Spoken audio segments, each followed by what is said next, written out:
Thank you for inviting me here today to the Oxford Union. And this place is full of history, as you're all very well aware. And going into the President's room just now, you realise the weight of history that is upon you, of all the things that have happened here and all the people that have spoken here. I've debated at the Oxford Union twice before. None of you would have been students at that time, but the records are all there to show what happened. The first time I spoke here was a debate about the future of the Labour Party.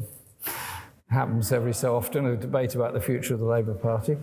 And it was debating Clause 4 when a former leader of the party, Tony Blair, wanted to change the wording of the Labour Party constitution. And we had a debate about the future of Clause 4 here. And I spoke with my friend Alan Simpson and others. And the debate was going okay, and I wasn't really sure we were going to win it or not. And then with about 15 minutes to go, the union was enhanced by the presence of a very large delegation of old friends from Ruskin College who came and joined in, and the new Clause 4 was roundly rejected by the Oxford Union. Thank you, Oxford Union, for your part in history there. And then another occasion, I came here to debate socialism with John Redwood, which was actually a very interesting debate. And the most memorable part of it was that he seemed to be of the view that the success of the United States economically was due to the fact they didn't have roundabouts, but only had traffic-lighted intersections on their highways. And I said I thought the European phenomena of roundabouts was actually more socialist because it was sharing road space. He absolutely disagreed with that and then went into a rant about free market access to transport and roads and so on, which is, it's there on the records. If you've really got nothing else to do, you can read it all. But what I enjoyed about the debate was the vibrancy of it and the humour that so many people had in that debate. I wanted to talk today, if I could, for a few minutes about the way in which young people have been treated in our society at present and the inequalities that they face. Because the generation that is now in school, in college, in university, doing apprenticeships or studying, have had a unique and not very happy experience of the coronavirus. I'm not minimizing the effect of the coronavirus. It is very, very serious. But it has meant that they haven't been in school, they haven't been in college, they haven't been in university, or they've been learning online.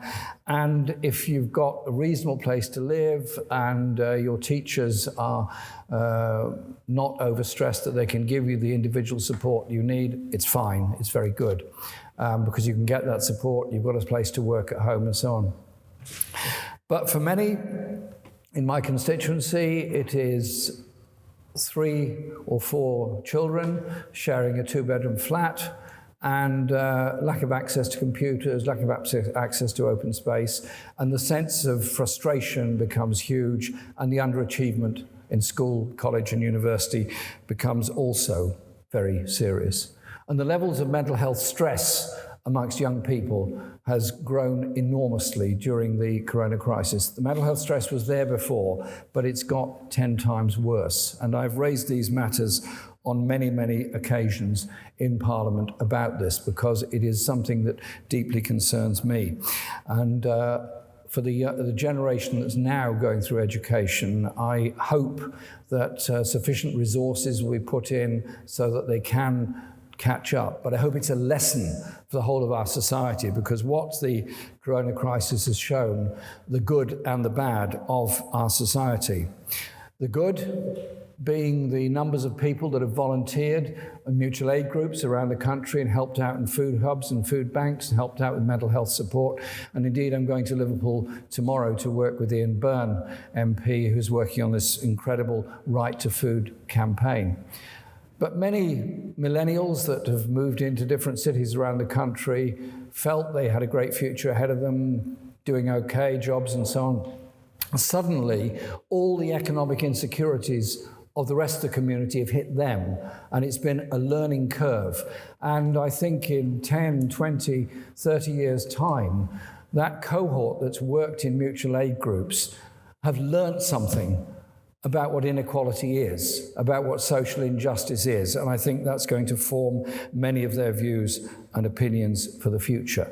And so it is about learning the effects of the coronavirus. The coronavirus has also, and I'll come on to this, led to a massive growth in inequality within our society, not equality within our society, and we're all going to pay a price for that unless we're much more resolute as a society in dealing with inequality, injustice, and the needs and ambitions of all generations. Because we're now moving into a period when furlough is ending, when already the cuts in wages that furlough has brought about will get much worse, and levels of unemployment in my own community are now more or less what they were at the height of Margaret Thatcher's reign in the early 1980s. We're talking about huge numbers of young people being unemployed, as well as older people within our society. And the companies that are practicing fire and rehire in order to improve their profitability, but that's all it is, are firing an entire workforce and then rehiring them on lower wages and worse conditions. There's a fight back against that, and I pay tribute to those in British Gas that have fought back against it, in British Airways, and those at North West Buses that have just won their case and prevented fire and rehire. So these are crucial issues for many people within our society. They're not necessarily the top of the news agenda on the media. Post-Brexit, our society is changing a great deal. And we have to, obviously, as a country, trade with others. And I'm concerned at the nature of the trade agreements that are being signed. I'm concerned at the level of privatization that's going on within our public services, and the fact that all that I warned about during the general election campaign of 2019 about US healthcare companies coming in to run aspects of our health service, made easy by the Health and Social Care Act of 2012, is actually happening before our very eyes. This goes on, we'll have an NHS in name only. It'll be an NHS badge covering the work of a large number of private sector companies, paying different levels of wages, different conditions, and we'll lack that sense of accountability and provision of a universal health service. I see that as one of the consequences of the way in which the Tory government and Boris Johnson are dealing with the issues post-Brexit. But it's also about our community and our society. Boris Johnson is very keen on waving flags, and indeed it's become a very popular thing in lots of politicians' hearts to wave flags around the place. And during the last general election campaign, at the launch of our manifesto in Birmingham, the Daily Mail asked me a very helpful question. They said, "Mr. Corbyn, are you patriotic?" I said, "Yeah. Of course I am." And this journalist looked at me with total skepticism. Couldn't believe I could answer that. And I said, "Yeah, I'm totally patriotic.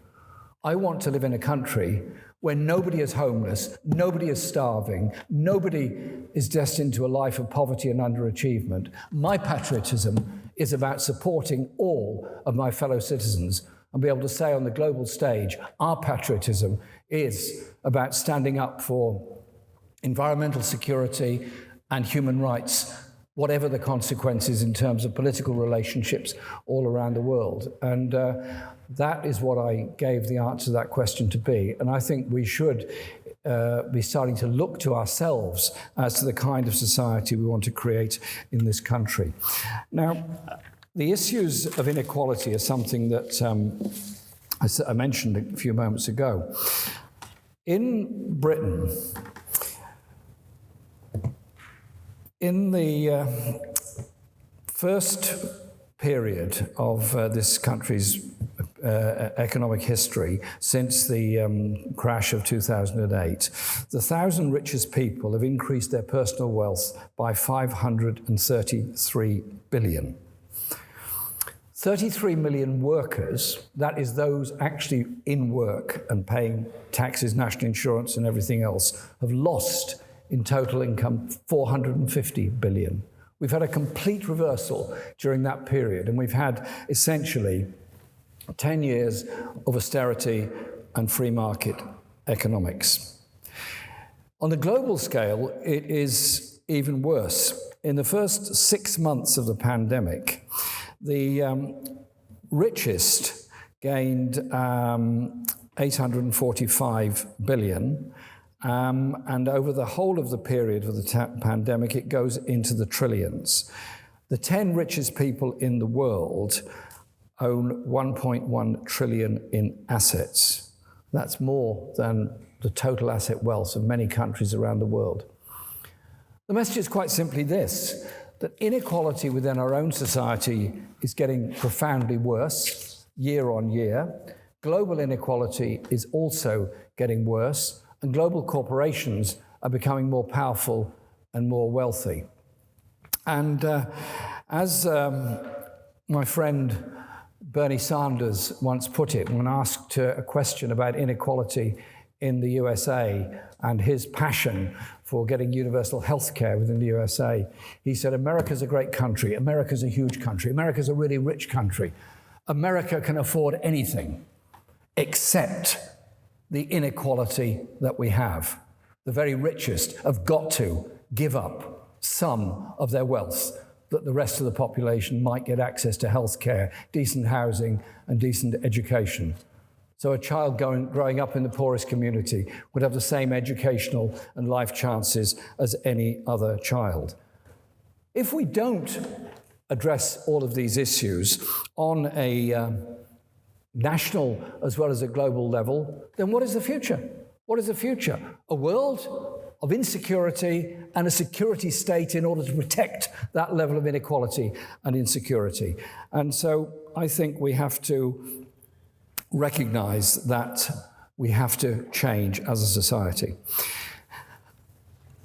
I also want to say something about global security and global inequality. David Attenborough has done, I think, amazing work throughout his life. I can remember him as a child talking on nature programs about filling up zoos with exotic animals and plants and so on. And he then moved on to become an environmentally sustainable person rather than somebody that was, and he would freely acknowledge this, I should imagine, what he's achieved, which I think is a massive environmental message. He's pointed out that the levels, not just of global warming because of CO2 emissions, but the levels of emissions from noxious substances damage the atmosphere for all of us, irrespective of carbon dioxide, and the loss of biodiversity also damages, in the longer run, the agricultural opportunities of others. And if we carry on like this, as we are carrying on like this, pollution of the seas mean we end up eating our own pollution and eating plastic in the fish that we consume. And so the environmental issues that face the planet are absolutely huge, and they won't be dealt with by greenwash. They'll only be dealt with by serious environmental regulations and changes.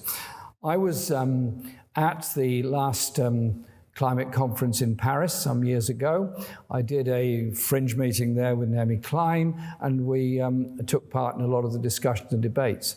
And it was absolutely fascinating, the perceptions around the world. You had delegates from Western Europe, United States, Canada, Japan, Australia, and so on, who had a view that they must do something, had a view that they had to change, had a view they had to develop more environmentally sustainable economies. I agree with that, absolutely. And then you had a very large number of delegates from southern countries, from what were euphemistically called developing countries, who had a totally different perception. They were not the great emitters. They were the great sufferers from it. They were the ones that were suffering from climate change, that were heading into drought and so on. I remember delegates from Bolivia telling me the problems they had with excessive melting of snow in the mountains meant ultimately their water supply would dry up, if not disappear altogether. And so we have to be more innovative. And this year's COP26 in Glasgow has got to go much further to try and reach net zero by 2030, but also to share technology and also to ensure that it is shared around the world and the consequences of it are, and that we have a green industrial revolution, which is what I was very proud to put into our manifesto of 2019, which was judged to be the greenest manifesto ever put before the British people. And in that, we were proposing a green industrial revolution with support for and job protection in polluting industries as they converted into more sustainable industries, and local environmental round tables in order to develop improved environmentally sustainable economies in those places. Those things are absolutely crucial to the future of all of us. And so I think environment is, of course, a series of policy measures. Of course, it's an economic issue, but it's also actually a state of mind. It's a state of mind about how you live with the rest of the planet. And I was proud of the work that we did, and Becky Long-Bailey and others did, particularly in putting those ideas forward. And the last points I want to make are these, about security and then what we do politically. Security, I've just read recently the government's white paper on their security review. The security review goes something like this, that in view of the insecurities around the world, we'll make ourselves more secure by increasing defence expenditure by 24 billion and cutting overseas aid expenditure because we can't afford it, because we've got other demands upon us. So we're saying to the rest of the world, we're going to spend more on defence, less on aid, and at the same time call it an attitude that will approach and improve security around the world. What is real security? Real security. Somewhere to live? School for your children? Hospital to go to? The ability to be able to express yourself? Human rights? All those other things are a very important part of security. So it has to be a strategy that brings together all those issues of real security rather than moving into new Cold War and new arms race.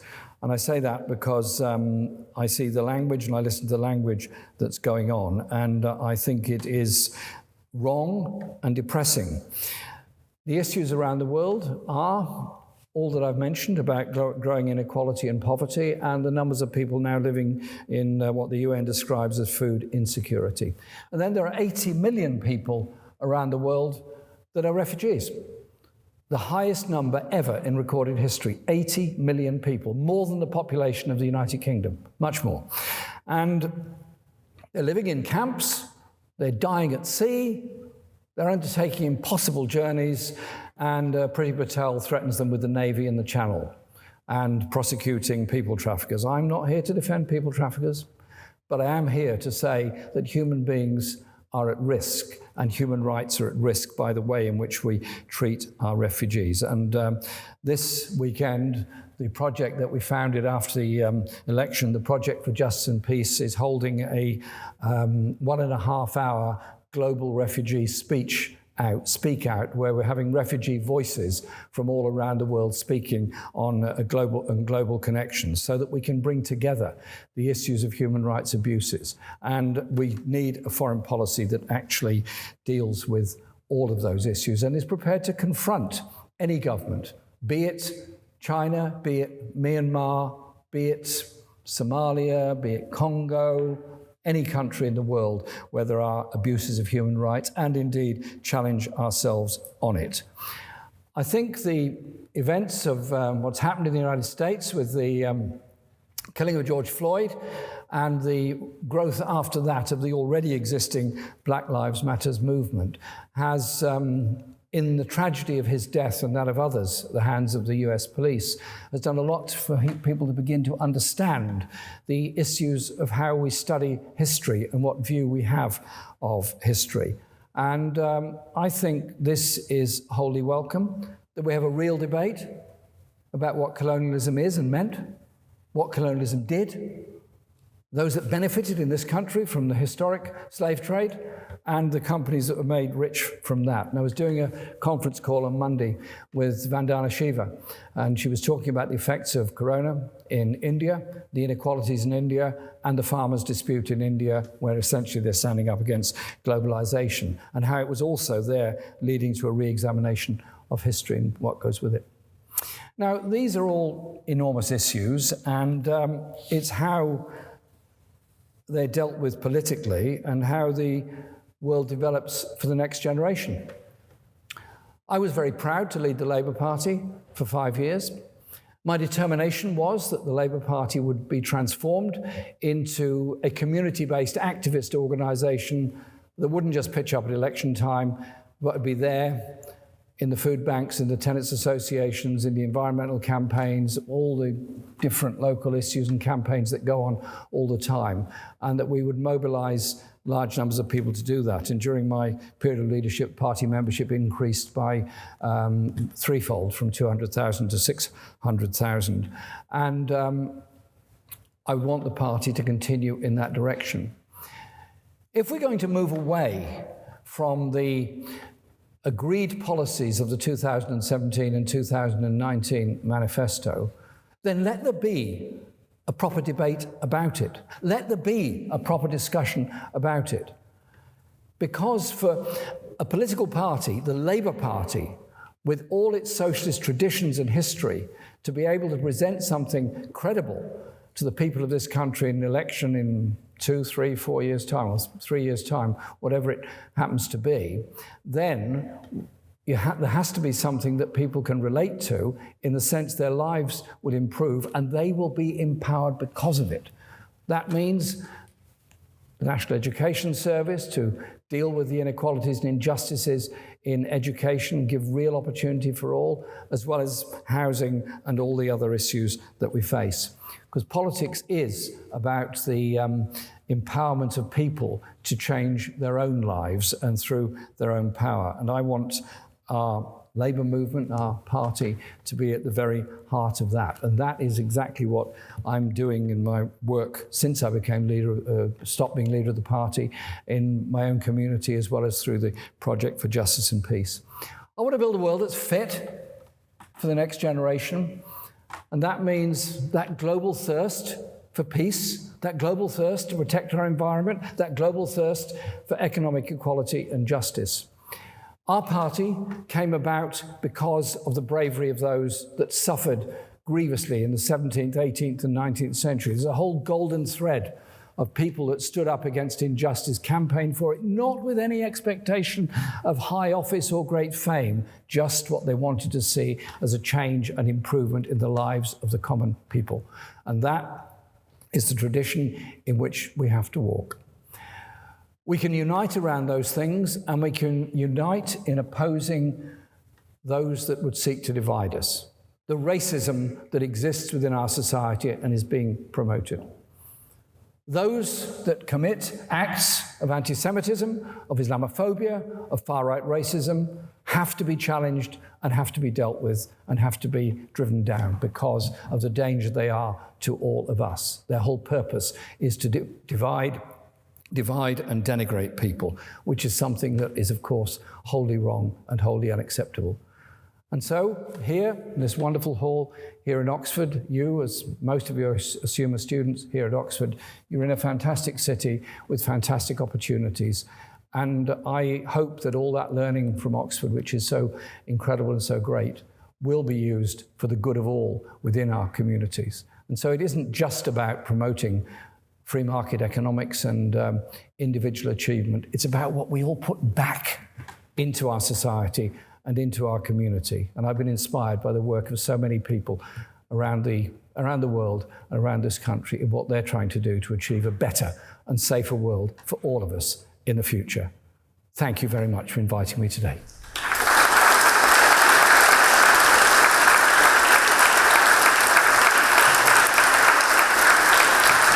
So, Jeremy, as a first question, let's start off by talking a bit about your track record in office as leader of the opposition. Looking back, how do you reflect upon your time as leader of the opposition? Leading any party is a very frustrating job.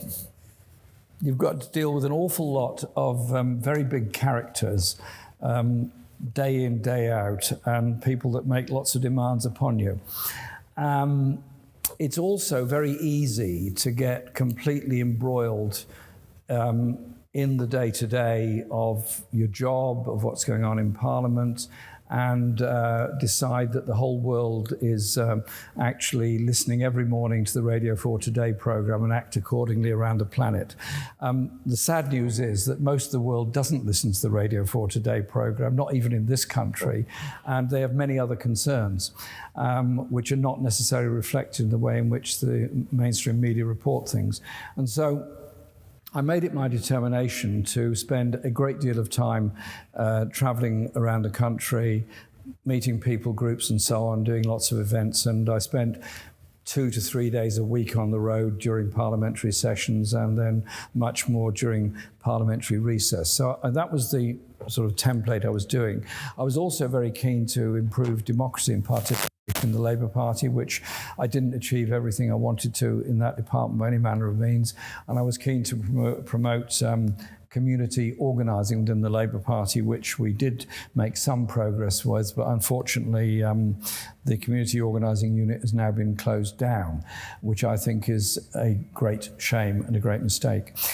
The issues we faced were one of my determination that we would change the policies of the party, but do it by democratic means, and the manifestos of 17 and 19 were a product of all of that. We were under, or I was personally, as well as my team, under huge pressure from within the Parliamentary Labour Party in 2015, 16, 17, and then later on after the 2017 election. We also had an unprecedented level of criticism and attack from much of the media. I don't necessarily say everything is the fault of the media. It isn't, but it was a period in which there was an attempt to demonise me and others. So I reflect on the time as one where I'm proud of what we achieved, in the sense of the policy development, proud of the members that we recruited and enthused, and many of those people I meet all over the country campaigning on lots of issues. And I met many here in Oxford on Sunday when I was at the Palestine demonstration. Obviously, I have two big regrets. One is that we didn't quite make it in the 2017 election. In that election, we went from 24% in the polls to 41% during the campaign. My other regret is that we weren't able to bridge the Brexit divide in the 2019 election. Brexit was obviously a huge issue. Those that wanted Brexit and voted for it for reasons of anger, disinvestment, and their communities being left behind, who didn't feel that the EU was offering them anything, or the British establishment, and those that felt a degree of security of a multicultural, multi-ethnic society by being part of the EU. They were using the EU as a cipher for their own concerns about the future of their society. Our party tried to bridge that gap. It obviously didn't completely work. But I tell you this, the proposals we were putting forward for a specialist trade deal with the European Union is something that if Boris Johnson has got any sense, he would adopt for the future as a way of guaranteeing the economic relationship of this country with Europe in the future. Regrets, I'm really with Frank Sinatra on regrets, actually. I've got a few, but too few to mention. To then move on to politics today, what would be your advice to Keir Starmer on doing what you were unable to do and beating Boris Johnson in the next general election? Mobilise people, encourage democracy and participation within the party, and recognise that the growing inequality and insecurity in our society comes from an economic imperative, which is about growing levels of inequality and promotion of big business at the expense of small business. So I would say stick very strongly to the economic narrative that John McDonnell managed to so effectively set out, which is one about an investment-led economy. The headline figures were always on public ownership of mail, rail and water. And with the announcement on rail today, it's quite interesting that they've taken our headline and our title, but done the opposite underneath, in the sense that it is a GB Rail, but a series of franchises, whereas we wanted and promoted GB Rail, which would have been a universal collective service. So I would say stick to the economic imperatives we've got, and that will mobilize people. If we start not opposing the government because we don't want to be seen to be upsetting the economic apple cart, then we're not going to win, and people will just simply stay away. You've got to mobilize people to win. Labour doesn't win from an establishment centrist position. Labour wins from that sense of mobilisation of the hopes and aspirations of a very wide variety of people within our community. When you were leader of the Labour Party, why did you choose to engage mostly with organisations like Jewish Voice for Labour, which was founded in 2017, whilst sort of avoiding dialogue with the Jewish Labour movement, which was affiliated with the party for over 100 years, as well as the Board of Deputies, which has representatives across the spectrum of British Jewry? I met the Board of Deputies, I met the Jewish Labour movement. Indeed, I made a presentation to them at a conference in 2015. I met and still do meet many, many people within the Jewish community. And yes, I do have friends and so on in Jewish Voice for Labour and in the Jewish Socialist Group. And I simply say this: anti-Semitism is a total evil within our society. My great friend David Rosenberg has written a great deal about the history of Judaism and the radical Jewish people that actually established the Labour Party and were great socialist thinkers of the 19th and 20th century, and it has to be challenged in every single form. And so I recognised that there were acts of anti-Semitism happening within our society and within our movement. I've never denied that. And I asked Shami Chakrabarti to undertake an inquiry into this, which she did, and produced a report, which she did. And that report was actually largely supported by the HRC when its report eventually came out. And so I wish to engage with the entire community, as I would with all communities. Racism is an evil, be it anti-Semitism, Islamophobia, fascists attacking black communities, or intolerance that happens in Myanmar against the Rohingya Muslims, or anywhere else around the world where it's always picking off minorities, and just the whole traditions of what the Nazis did, famously in Germany, but in reality, the growth of anti-Semitism in Europe from the end of the First World War onwards was as prevalent in France as it was in Germany, as it was in other countries as well. A lot of people have the opinion that you didn't do enough when it came to anti-Semitism whilst in office. Why do you think people have that opinion, and why do you think it is a prevalent opinion in many sectors? I can't speak for what other people think. All I know is what I did, and the fact that I also introduced procedures in the Labour Party that didn't exist before, where there was subjective views taken on behaviour rather than objective views. And that's why I asked Shami to produce a report. And I also personally proposed rule changes to the National Executive, which were eventually put to and agreed by conference as a way of dealing with egregious cases. And so I'm absolutely clear on all of this. Was I attacked for all of this? Yes. Was it, in my view, unfair? Absolutely. My life has been opposing racism in any form, and I will die fighting racism in any form. Great. We'll now move on to some audience questions. Feel free to just put your hand up and I'll just call upon you.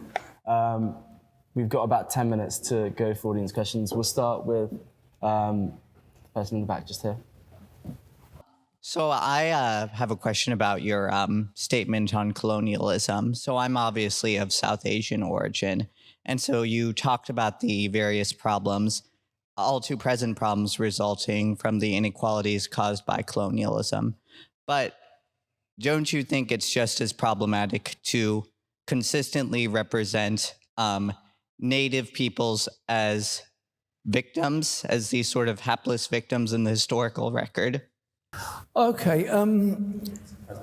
Thanks for the question, Neil. It's a fair point. No, I suppose by quoting my constituency, which I did, you could say, well, he's presenting people as victims. Well, to some extent they are, but it's also what the message I would like to carry is one of the empowerment of people to deal with those issues, such as those that campaign for rent control, those that campaign for more council and social housing, and those that campaign for better access to all educational opportunities. So I don't want to present people as victims, because victims, in a sense, is a disempowerment. My whole view is the opposite of empowerment of people. So I certainly wouldn't wish you to go away from this meeting with the idea that I think everybody in my constituency is a victim. No, I don't. I think they are wonderful people with varying needs, and I'm proud to be their MP and have been for a very long time. And I learn a lot from people who've had the most terrible misfortune in their lives, but I'm often inspired by the way people come through mental health conditions, come through injuries, disabilities, and manage to change and improve their lives as a result of it. So thanks. Fair question. Great. Let's try and get through as many more questions as possible. We've got about 5 minutes left. Could we go to the person in the front just here, and then next we'll go to, is there anybody in that region? Because we keep, yeah. So, and then, yeah. Thank you, Ms. Corbyn, for your talk. In one of the New Statesman article written by the former Labour leader and Prime Minister Tony Blair, he described you as a classic protest politician, completely unsuited to leadership. How would you respond to that? And do you think leadership in social movements is different to that of party politics? Wow. Well, I would never describe Tony Blair as a classic protest politician. I really wouldn't. It would be very unfair. Now, Tony Blair and I have known each other a very long time. And I have to say, we've disagreed with each other for a very long time on many issues, not least Iraq. And I think his description is unnecessarily personal. Yes, I have been involved in many protests all my life. Were we wrong to oppose apartheid? Were we wrong to oppose the war in Iraq? Were we wrong to stand up for the human rights of people in remote places all around the world? I defend all of that. And I think Tony's description is a little unkind, actually. I want to see change. Obviously, you've heard what I said today. And in bringing about change, you need, yes, to have mass movements, but you also need levers of office and power to achieve it. And that is what I've spent my life as an elected politician trying to achieve that. And I think Tony might care to reflect on his words, and perhaps he would conclude in a moment of calm that he's being a little unfair on me. Thank you. If you're in touch with him, can you tell him that? Yeah. Pass on the message. Next, we'll go to the lady in the headscarf in the back, just over there. I'm wondering if you could comment on why you think the current government is supporting the settler colonialism in Palestine. Well, they clearly are supporting Israel and its settlement policy in Palestine. They also have a very close military relationship with Israel, which I was speaking about in Parliament yesterday. I've been to Israel and Palestine on 9 occasions. I've met settlers, and I've met people that have been removed from their homes by settlers, and I've met many Palestinians and Israeli people. And I am appalled at what is happening at the present time. First world weapons being used against a people who have done nothing other than be put under siege and encircled in Gaza. I don't think bombing should happen. I don't think rockets should happen. I think there has to be a process. But you have to recognize what the source of the issue is: the occupation of the West Bank and the siege of Gaza. 500,000 settlers have been moved onto the West Bank. and the Palestinian people are economically well below what they ought to be, and the numbers of people and families that have been killed by the bombing is unbelievable and horrible. I want us to unconditionally recognize the state of Palestine and make the demand that there should be no annexation. The settlements must end and must be withdrawn. And we should not be supplying weapons to Israel that are being used to bomb Gaza at the present time. There's no point complaining about bombardment of civilian people by an air force if we are complicit in providing the equipment with which they do it. And I've had many discussions, including yesterday, with people in Israel as well as in Palestine on a long conference call we had yesterday on exactly these kind of issues. Don't run away with the idea there aren't a significant number of people in Israel who also want to see an end to the occupation and the settlements. The occupation has gone on ever since the year I left school, which is unfortunately quite a long while ago. It's got to stop. And therefore, I think the global movement of demands now for the recognition of Palestine and the Palestinian people are huge, and I think they are making a very big difference. I want to see peace for everybody in the region. I think we've got time for about one or two last questions. We'll go to the lady just there in the checkered face mask. And the next person afterwards, we'll go to you just here. Really, make your questions really, really quick though, because we don't have very much time at all. In your opening speech, you praised the education offered here in Oxford, and yet some would argue that the university continues to represent some of the most privileged echelons of the society, and historically the union has perhaps been complicit in that too. So what do you think is the role of an institution like the University of Oxford in a more equal society in the future? Oxford was founded, the oldest university almost, founded as a place of learning, has made a massive contribution. Is also, it is elitist. It's very hard to get here. And it's very expensive if you're an overseas student to study here. So I would like to see a fairer form of intake. I'd like to see much greater diversity within Oxford and with Cambridge, and indeed with the Russell Group of universities as a whole. Adam was telling me he's only the second black president of the Oxford Union, which is a pretty poor record for a major university. And I would like to see a greater opening up of Oxford as a whole, because it's a fantastic institution, fantastic place of learning, but it cannot be just for the few. And unfortunately, with increasing university fees, the huge level of fees for overseas students, university education is terrifying for a lot of young people. The idea that you go into 50, 60K worth of debt. And so my whole proposal was a national education service, free education, cradle to grave. Come on, we're the fifth richest country in the world. We can well afford to do that.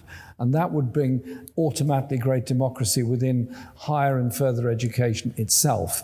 And in the case of Oxford, I hope there's an opening up. And I also hope that Oxford and others, I don't have any knowledge of the economics of either of the universities, except they're both very wealthy, is that they should take a leaf out of Glasgow's book and look at the amount of money they made out of the slave trade. And Glasgow University has agreed to a compensation or reparations process, which I think they should be applauded for. Fabulous. For the many, not the few. That's a good slogan. Who thought of that? For the many, not the few. I agree with that. Good slogan. And the last question goes to the person just there. Some might say Percy Shelley. Given the events of the past couple of years, especially Brexit and the major loss that Labour suffered in the last election, what do you think is the future of the left in Britain? And do you think, especially under the leadership of Keir Starmer, that Labour is still a part of that? Those of us who are socialists and want to see a different form of running society have an awful lot in common, but having spent my life in the Labour movement, also have an awful tendency to spend a great deal of time debating what they disagree on rather than what they agree on. It's an interesting phenomenon on the left. You can read, there's whole libraries full of books about it here. What I hope is that we're going to develop into a strong sense of community consciousness of what we do within our communities. I don't want people to leave the Labour Party. I've not asked them to. I was suspended and reinstated, and as you know, I at the moment have an interesting position in Parliament as a Labour MP who's not a Labour MP. So the table office in Parliament calls me an independent and has decided, for reasons best known to themselves, I'm effectively the leader of the independents. So they always come to me first, which is very nice. But what I hope develops is that sense of community consciousness and campaigning. And so it's happening. It's happening around COVID. It's happening around fire and rehire. It's happening around environmental issues. It's happening around privatisation of the NHS. I was astonished. There's a number of GP surgeries now being run by Centene, an American company, huge demonstrations opposing to them. So people are coming together, and I think that will itself have that imperative on the politics of our society. But, and this is the but, it's got to be based on better communications.